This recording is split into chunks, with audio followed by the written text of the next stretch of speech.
ከታናሽ እህትህ ጋር እንደዚህ አይነት ፊልም ስታይ ትንሽ አታፍርም? ምን ችግር አለው? ዛሬ ባታይ ነገ ስታድግ ማየቱ አይቀር። በዛ ላይ ገና ከትምህርት ቤት መመለሷ ነው። አእምሮዋም ሪፍሬሽ ያድርግ። ወንድሜ 5,000 ብር ስጠኝ በቃ። ሰዓት እየደረሰ ስለሆነ ወደ ፕሮግራሜ ልሂድ። አሁን ለ10ኛ ክፍል ተማሪ 5,000 ብር መስጠት ምን ይሉታል? ምን ችግር አለው? ጓደኞቿ ጋር ፈታ ብትል። ባይ በቃ በጊዜ እመጣለሁ። በጊዜ እመጣለሁ? ወዴት ነው? ኡፍ የትምህርት ቤት ጓደኞቼ ጋር ዴይ ፓርቲ አዘጋጅተናል። እዛ ሄጄ ፈታ ብዬ እመጣለሁ። በቃ አሁንም ዝም ነው የምትላት? ቆይ ምን ችግር አለው? ጓደኞቿ ጋር ተዝናንታ ብትመጣ። የ16 ዓመት ልጅ ዴይ ፓርቲ 20 ዓመት ሲሞላት መሄዱ አይቀር። አሁን ብትለምደው ይሻላል።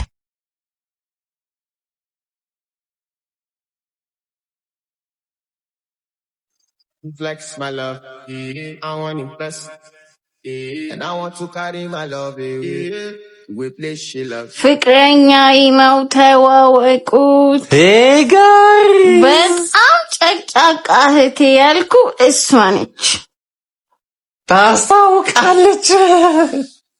በጣም ወደው ወንድሜ ደግሞ ያልኩ እሱ ነው። ያራዳሉች ወንድሜ ና እስኪ ሩሜን አዘጋጅልን። ዛሬ እዚህ ነው የምናድረው። ምንድን ነው ያልሽው?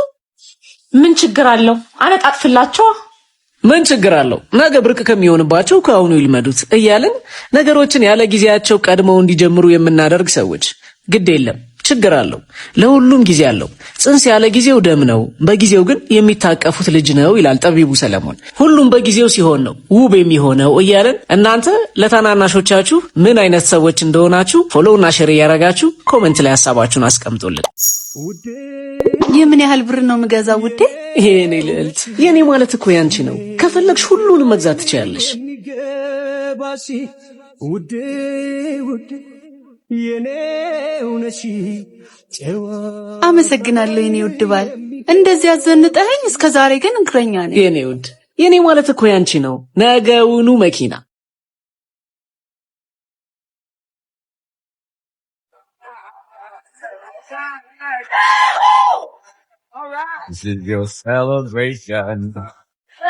የኔ ንጉስ በጣም ነው የማመሰግነው። እሺ ልዕልቷ፣ የኔ ማለት ያንቺ ነው። ይሄን ሁሌም አትርሽ። መቼ ነው ከሀገር ውጪ ደግሞ የምንዝናናው ውዴ? አይንሽን አይቶ የሚረዳ ባል ነው ያለሽ። ሰርፕራይዝ! ሲስቱ የ500 ጉዳይ እንዴት አደረግሽልኝ? ረስቼው። ቆይ መልሼ ልደውልልህ። ሰራ አድርጎ ይመልሳል ወይ? ምን እሱ ሀብታም አይደል እንዴ? 500 ለሱ ምኑ ነው? የኔ ውድ ሚኪ 500 ብር ስለፈለገ አስገባለት። እሺ 500 ብር አይደለም 5 ብር አላስገባለት። አረ ተረጋጋ ውዴ፣ ለወንድሜ እኮ ነው። እና ይሁና፣ ሰፈር ውስጥ ቁጭ ብሎ ሲላከፍ ለሚውለው ወንድምሽ ላቤን ጠብ አድርጌ ያመጣሁትን ገንዘብ የምሰጠው ለነፍስ ነው ለስጋዬ? ቆይ አሁን የኔ ማለት ያንቺ ነው ስትለኝ አልነበረም እንዴ? የኔ ማለት ያንቺ እንጂ የወንድምሽ ማለት አይደለማ። ቆይና አባዬስ ገንዘብ ከለከለኝ ቢላቸው ምን ይሉሃል? ያሉትን ይበሏ። ያገባሁት እኮ አንቺን እንጂ እነሱን አይደለም። አንዳንድ የሴት ቤተሰብ የልጅን ባል ልክ እንደ ገቢ ምንጭ ቆጥሩትና ከወንድም እስከ እህት ከእናት እስከ አባት ቁጭ ብለው መጦር ይፈልጋሉ።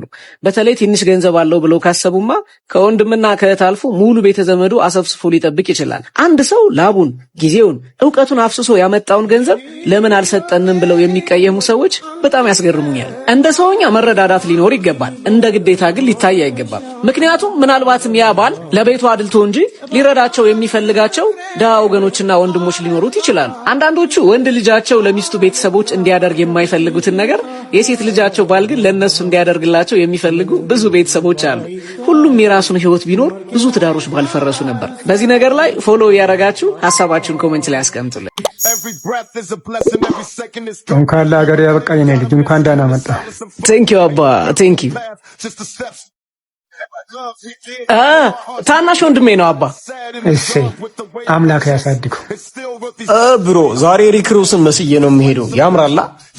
ዋው ዋት ኤ ወንደርፉል ድሬስ። እናሳ ይገርሞታል። ነገረ ስራ ሁሉ የውጮቹ ነው። እሳት የሆነ ልጅ ነው እሳት።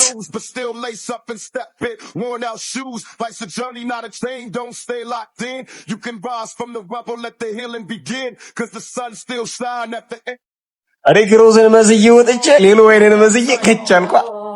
በቃ ካሁን እኮ እነሱን ሆንሽልኝ። የውጮቹ የሚያደርጉት አንዱም አይቀረውም። በቃ እንደነሱ ሀብታም ዘፋኝ ነው የሚሆንልኝ። እሳት የሆነ ልጅ ነው።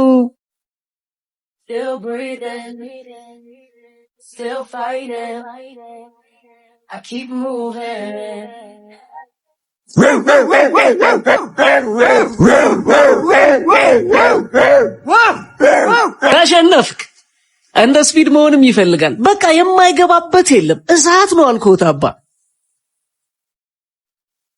በል እንግዲህ ልጄ ጸበሉንም ጸሎቱንም አድርሰኝ ነው መመለስ። እሺ አባ እንግዲህ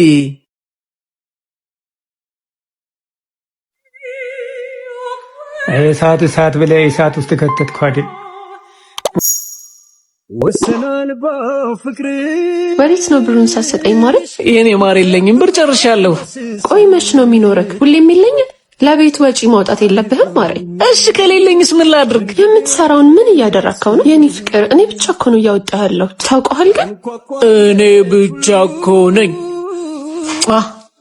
ውድድ ነኝ ማረግሽ።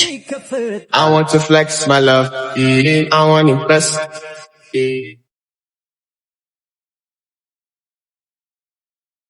ባክሽ እኔም ባሌ ሲወጣ ፈታ ልበል ብዬ መጣ። ኧረ እሱንም እዚህ ጓደኞቹ ጋር ሳላየው አልቀርም። ኧረ በቃ ሰላም ብያቸው ልምጣ።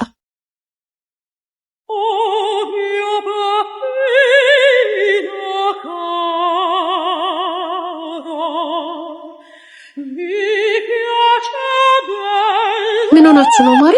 እንዴ ሰውዬሽ እኮ አስቸገረ፣ እኔ ካልከፈልኩ እያለ ደግሞ ዛሬ ብቻ መሰለሽ እንዴ? ሁሌም እኮ ነው እንዴ? አንዳንዴም እድል ስጠን እንጂ። በጣም እድለኛ እኮ ነሽ። ለጓደኞቹ እንደዚህ ከሆነ ለቤቱ ደግሞ አሰብኩ። ቤት እንደመጣ ሰማንያችንን እንቀጥል። ወይኔ ሰማንያዬ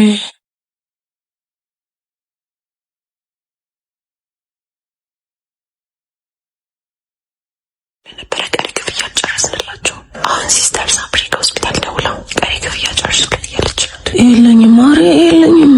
ቅድም ከፈልኩት አይደል እንዴ? የለኝም። እታች ካለው ካፌ ጁስ አዝዤ ነበር።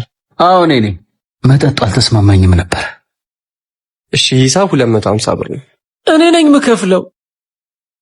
አንዳንድ ወንዶች እንደዚህ ነን አሉ። ለቤታችን ማውጣትን የሞት ያልን ፈረውና ውጭ ላይ ግን ኤሎን መስክን ራሱ ብናገኘው ካልጋበስኩ የሚያስብል አባዜ ያለብን ወንዶች ብዙ ነን። ይሄ ነገር ግን በሳይንሱ የሆነ ስያሜ አለያም የህመም ስም ይኖረው ይሆን? እስኪ ፎሎ እያደረጋችሁ በዚህ ጉዳይ ላይ ያላችሁን ሐሳብ ኮሜንት አድርጉልኝ።